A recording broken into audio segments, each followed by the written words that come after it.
When MatPat's playthrough of Five Nights at Freddy's Security Breach came out, I watched every single video. I enjoyed the start, but it slowly started turning into, "Oh, Gregory, we need the pizza pass. It didn't work, Gregory, we need the party pass." At some point during the playthrough, I realized I had literally no idea what the current objective was. And I was watching MatPat roam through the Pizzaplex sort of aimlessly. The characters weren't all that strong. Obviously, the best ones were Freddy and Son. They're currently pretty loved by the fandom, and I don't blame anyone for loving them. They're adorable. The main villain was sort of supposed to be Vanessa or Vanny, but she was such an irrelevant part of the story, and I think that the name Vanny isn't very intimidating at all. As a character, she just chases you around the Pizzaplex like all the other animatronics and walks past the charging stations when you're in them. And as for William Afton, he's called Burn Trap this time. Can we please just drop the spring trap, glitch trap thing? It's not scary. And he's just the least threatening villain I've ever seen, probably.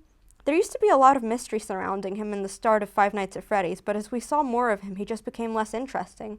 I think I'm the only one, but I really enjoyed the first few FNAF theories, and I was a huge fan of the phone guy is the purple man theory. For obvious reasons, it doesn't hold any weight anymore, and that's fine, but I enjoyed it while it lasted.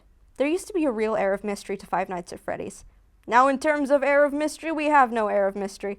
In terms of the story of Security Breach, I just didn't feel like there was a journey. You start, do a bunch of things without payoff, and then you finish. So I'm here to try and fix that. I won't be focusing on gameplay though, just the story, sort of as if this were a movie or a show. Disclaimer, I'm not going to be matching the FNAF lore exactly. It's far too complex, and I think it's pretty much impossible to stay up to date. I'm mainly using FNAF 1, a bit of 3 and 4. You're going to see the changes as I go along, so don't worry too much. If you've been a FNAF fan for a while, you'll probably understand this anyways, since I'm using the important lore. Here's a brief summary of what my Security Breach is going to look like. I didn't like the whole Vanessa/Vanny thing and how it limited her involvement, so I'm going to be including her as a main player, someone who interacts with all the animatronics. And I'm going to give her a redesign. This time, she's not just a security guard. I'm foregoing the Vanny thing entirely. Also, here, there's no such thing as glitch trap. Vanessa isn't being taken over or possessed, you just have to find out her motivations for doing this throughout the story. Another thing is William Afton. He's more involved too, but I won't speak on it yet for spoiler reasons. Fourthly is Gregory's personality. Honestly, I found it hard to like him sometimes, and that might have been the point, but this is my rewrite and I'm going to try making Gregory someone to root for. Lastly, I didn't like the start. It doesn't tell us very much about Gregory, it basically gives us nothing. Instead, I've written a short segment about his entry into Freddy's chest and expanded on why he doesn't trust Vanessa. Do note that I will be voicing everyone, so bear with me. Hello, editing me, so it turns out these are really hard and time-consuming to make, so for this video I only included 2 chapters. I'm very sorry about that. I hope you still enjoy them regardless. Okay, without further ado, I'm going to get into the first chapters of Five Nights at Freddy's Security Breach Rewritten.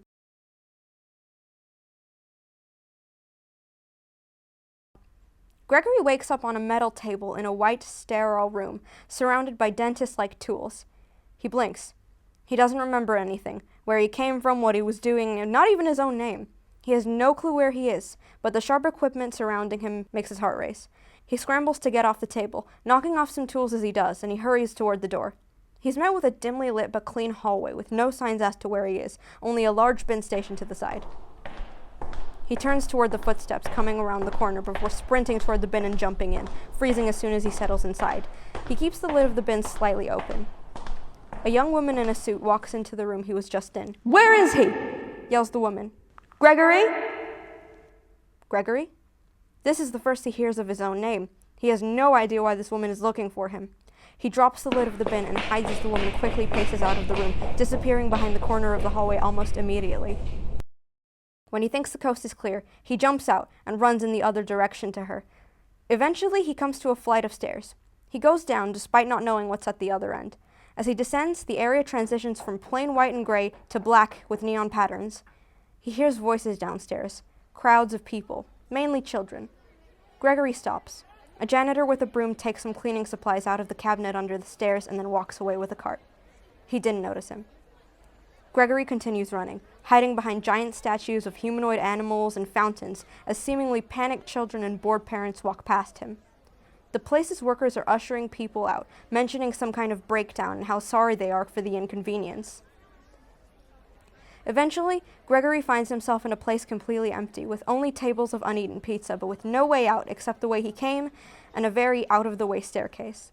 With no other option, he goes down, only to find himself in a nearly pitch-black darkness next to some kind of stage elevator mechanism. He explores further and finds a giant robot, lying on the ground alone with an open chest cavity. He hears someone coming down the same stairs as he did.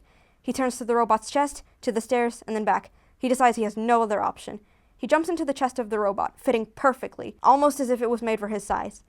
He shuts the lid behind him and holds his breath. It's a rough ride from here. He feels the robot being dragged, with him inside it. He has no idea where it's being taken, and if going in was the right decision at all, but he hopes for the best.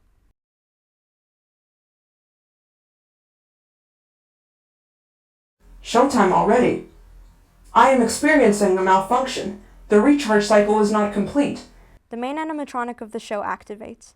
Hey, quiet down. Okay. Who said that? I did. I'm down here. Down where? I still do not see you.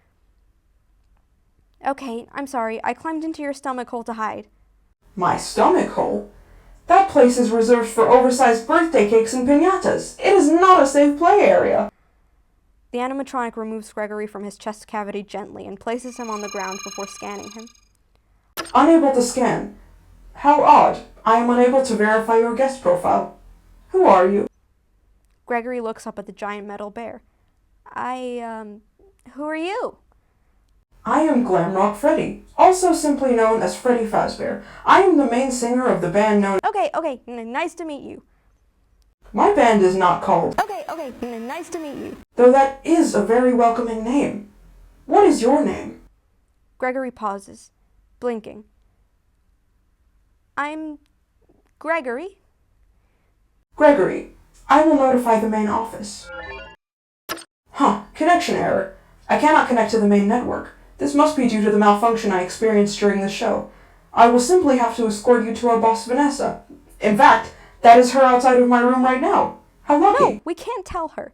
Why not? Vanessa does not bite. Only Monty does that. She was hunting me down. I was hiding from her. Gregory, all games of hide and seek must come to an end eventually. Impermanence is the sad truth of human life.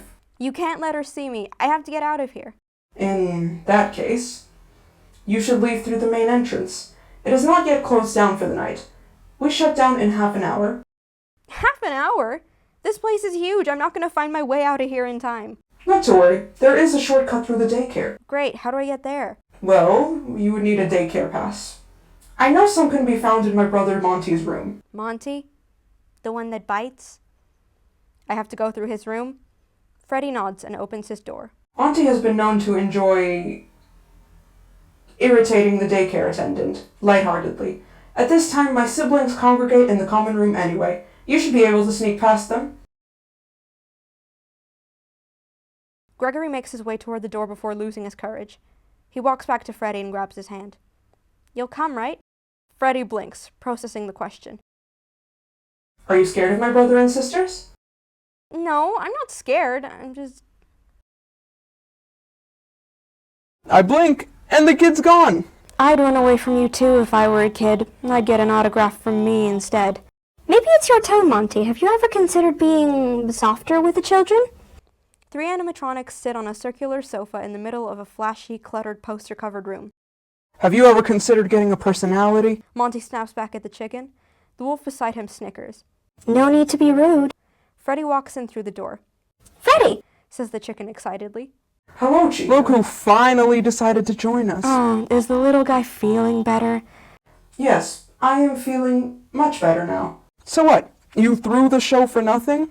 You get enough attention as is, Freddy. Did you really have to make a scene? As the animatronics talk, Gregory sneaks past them using the furniture to conceal himself. I was not trying to make a scene, Monty. I am truly sorry if I diverted attention off of you. You two fight over the attention as if it was ever on you. My fans are always watching me. Even now, I know. Roxy, Monty, you should be concerned about him, but you're only worrying about yourselves. Our fans love us all equally. Right. You can tell by all the fan art they draw of you. Oh wait, Chica, you don't get fan art. Monty and Roxy break into uproarious laughter. Gregory slowly goes through the door marked N, shutting it behind him. The room itself was an absolute dump. Gregory glared in disbelief. How was he supposed to find a daycare pass in this mess? He didn't even know what a daycare pass looked like. Honestly, the band would get more traction if I was the lead singer. I don't know, Monty. The kids seem pretty scared of you. Kids love me! Dinosaurs are all the rage right now. People don't want to actually encounter a dinosaur in real life, moron. People want to encounter me. You guys talk about me like I was behind the bite or something. I am sure that is not what Roxy meant. It is. You've done a lot of other heinous things, Monty. I wouldn't be surprised. One more bad day and you might tear off a child's frontal lobe. Are we forgetting Bonnie? Gregory pulls his hand out of a clump of junk and gets a cut as he does. Monty, did you take my hair straightener again? Yeah, I thought it might do you some good since your hair looks so bad all the time. Gregory doesn't get a chance to react to the cut before Roxy enters. He freezes. Roxy stares at the room. Monty, your room is a dump. I'm not touching your stuff. She leaves. You might actually have a frontal lobe somewhere under all that junk. Good! Monty yells from the common room. You should go look for it since you lock one yourself. Gregory breathes a sigh of relief. Freddy makes his way over Monty's room door with all his siblings distracted. Did you manage to get the daycare pass? He asks. Yeah, it wasn't easy, Gregory says, looking back at the mess of a room. Great job, superstar. Who are you talking to, Freddy? Says Chica from the common room. I am talking to myself. I am giving myself a pep talk. That's nice. The two leave the animatronics wing with Gregory in Freddy's chest cavity. Gregory jumps out, taking hold of Freddy's hand and walking with him. Those were your siblings? They treat each other like garbage. That is not true, Gregory. We are just having fun. It didn't sound like fun. It sounds like you hate each other. Freddy looks back toward the common room window. Roxy and Monty seem to be arguing, with Chica once again playing the role of mediator. Alright, those have been the first 3 chapters of my rewrite of Five Nights at Freddy's Security Breach. From this point onward, it definitely diverges from the actual story. So I hope you enjoyed this video, and if you didn't, then